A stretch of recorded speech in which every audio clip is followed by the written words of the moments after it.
अब वेदों में इन श्राद्ध आदि कर्म कांड का निषेध है और गीता जी में निषेध 9वें अध्याय के 25वें श्लोक में स्पष्ट किया है, भूत पूजने वाले भूत बनेंगे। ये देखिएगा, श्रीमद् भगवत गीता, गीता प्रेस गोरखपुर से प्रकाशित है, जयदयाल गोविंद का इसके अनुवादक है। ये है अध्याय नंबर 9, श्रीमद् भगवत गीता, श्लोक नंबर 25।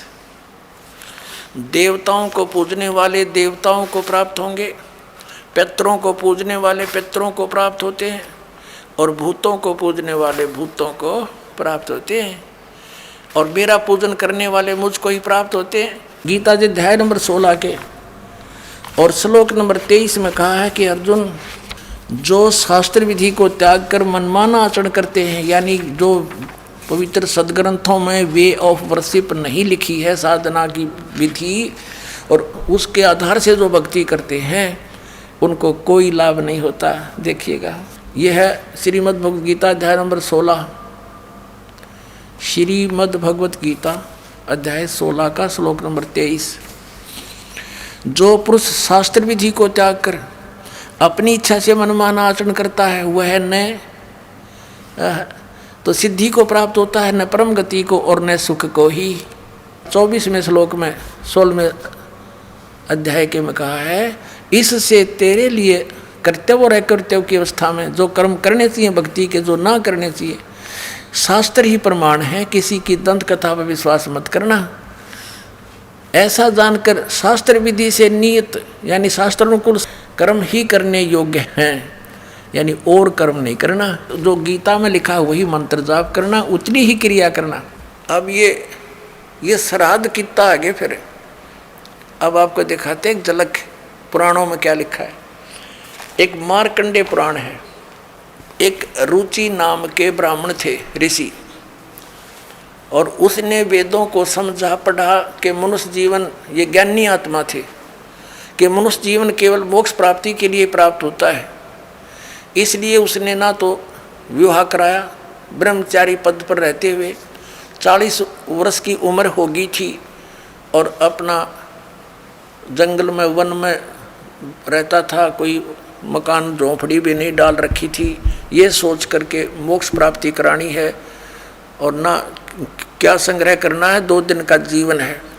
अब वो वेदों अनुसार साधना कर रहा था, रुचि ऋषि, और उसके जो पिताजी, दादाजी, परदादाजी, चौथा दादाजी वो मर चुके थे, वह भूत बन रहे थे, और वह भी ऋषि थे, ब्राह्मण थे।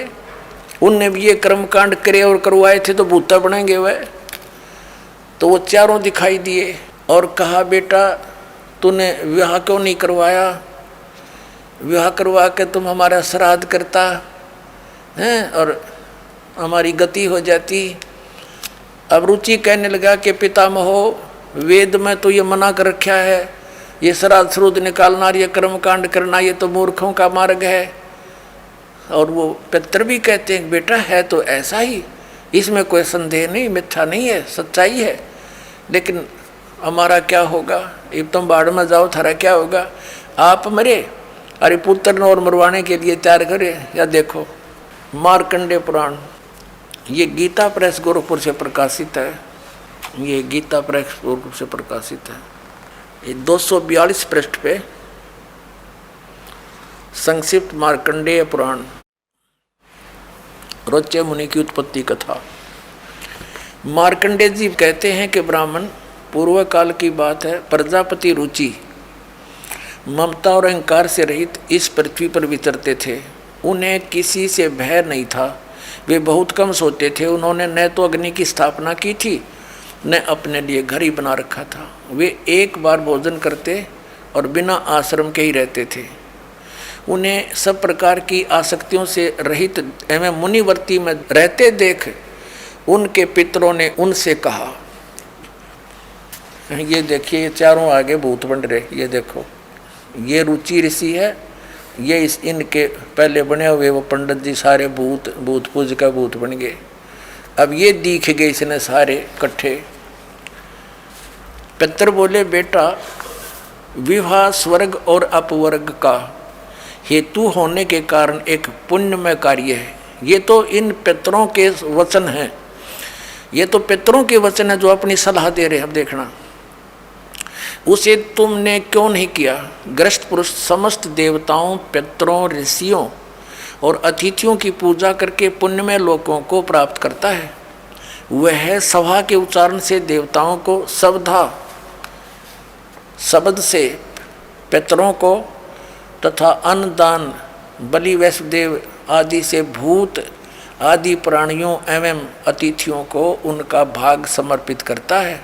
बेटा, हम ऐसा मानते हैं कि गृहस्थ आश्रम को स्वीकार न करने पर तुम्हें इस जीवन में क्लेश पर क्लेश उठाना पड़ेगा तथा मृत्यु के बाद और दूसरे जन्म में भी क्लेश ही भोगना पड़ेगा। रुचि ने कहा, पितरगण, परिग्रह मात्र ही अत्यंत दुख एवं पाप का कारण होता है तथा उसे मनुष्य की अधोगति होती है, उससे मनुष्य की अधोगति होती है। यही सोचकर मैंने पहले सित्री संग्रह नहीं किया। अब यहाँ देखो, पितर बोले, बेटा, जितेंद्रिय होकर आत्मा का प्रक्षालन करना उचित है, किंतु तुम जिस मार्ग पर चल रहे हो वह मोक्ष मार्ग है।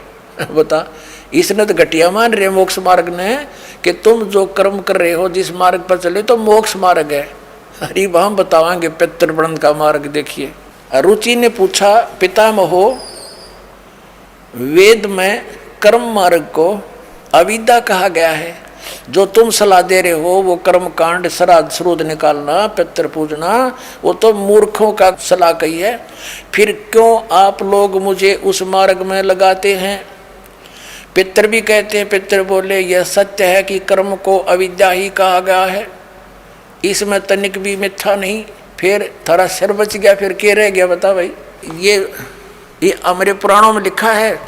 अब इस बात को पितृ भी मानते हैं कि आप जो साधना करें तो मोक्ष मार्ग है, और आप फिर उसको सलाह दे रहे हैं भूत पूज, श्राद्ध निकाल, ब्याह करवा, और यो नरक मार्ग है।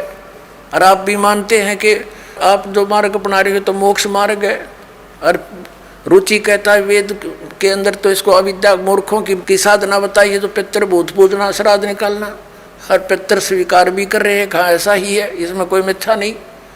फिर ये बकवाद घट रखी, अगरुम उगरुम ऐसा कर लो, पितृ ऐसा कर देते हैं, पितृ पुत्र दे देते हैं, टट्टू दे देते हैं, अपा भूखे मरे, बतावे मूर्ख बना रखा।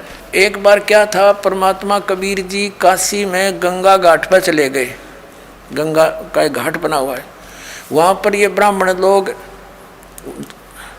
सूर्य को, यानी ऐसे सूर्य की तरफ मुँह करके गंगा से जल उठावें और वहीं डाल दें। कबीर साहब बढ़कर उसमें गंगा में घुटनों पानी में और ऐसे नौकरन लगे गंगा के जल को, पटरी पर फेंक रहे पूरी स्पीड। अब वो सारे पंडित जी अपना काम छोड़ कर कबीर साहब की ओर देखने लगे। कहने लगे, वो कबीर ये क्या कर रहा तू। कबीर जी बोले, आप क्या कर रहे हो। मैंने ना पूछा, तुम क्यों पूछ रहे हो मेरे से। पहले आप बताओ आप क्या कर रहे हो। कि हम अपने पितरों को स्वर्ग में जल भेज रहे हैं। ये हम यहाँ जल डाल रहे हैं ना, ऐसे मंत्र बोलकर, ऐसे सूर्य की तरफ मुँह करके, ये वहाँ स्वर्ग में हमारे भूखे प्यासे पितरों को जल प्राप्त होगा। परमात्मा बोला, मैंने एक बगीची लगा रखी अपनी झोपड़ी के आगे, और मैं उस झोपड़ी को उस बगीची को सींच रहा हूँ। फिर मंड के करड़े हो गए। तो वो कहने लगे, रे भोले आदमी, इतनी दूर कैसे जाएगा जल, ये तो यहीं पड़ा है। वो तेरी झोपड़ी के आगे बगीची जो छोटी सी लगा रखी, वो कैसे सिंचाई होगी इससे। कि एक लाखों किलोमीटर दूर, मील दूर तुम्हारे पितरों को स्वर्ग में ये पानी मिल सकता है, तो ये 2 किलोमीटर पर क्या दिक्कत आएगी इसको। तो उनकी चौंध टूट गई। पंडित जिया ने फिर अपना गलती स्वीकार की, मालिक की शरण ग्रहण करी।